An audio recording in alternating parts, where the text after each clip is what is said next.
mo sa akin, scammer ako kasi hindi daw ako legit. Mga boss, magandang araw sa inyong lahat. May konting sabihin lang ako, no? Kasi may nakikita akong maraming nag-comment sa page natin. Mga nag-PM sa akin, medyo may nakita akong isang follower na nagalit sa atin. Pero bago ang lahat, shoutout muna natin yung mga taga Palo Alto na solid na supporter natin dyan, mga followers. Team Bumbira, ayan mga boss, mga taga Palo Alto, ayan, shoutout sa inyo lahat dyan. Pag umuwi ako dyan, parang artista nadumog Pero maraming salamat mga boss sa tiwala nyo at saka suporta, no? Tsaka yun na nga, yung sa nagko-comment sa akin, ako hindi na kita itatagbusin kasi hindi ko gusto ang ganon. Ayaw ko naman ang ganon.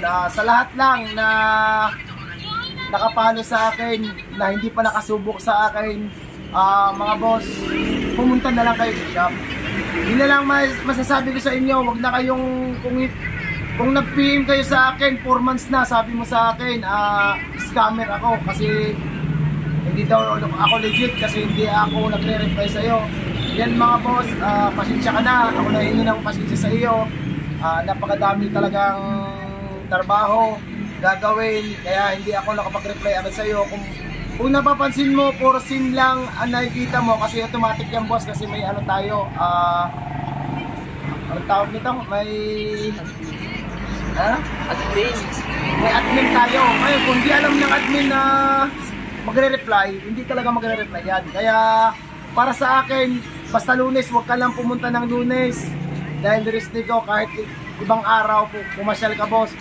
Sa lahat na hindi nare-replyan ko, pasensya na, pumunta na lang kayo, mag-walk-in na lang kayo mga sir. Gagawin natin ang motor nyo. Yun lang mga boss, sana huwag kayong magalit kung hindi kayo mare-replyan at pumasyal na kayo at gagawin natin ang mga motor nyo. Yun lang mga boss, maraming salamat.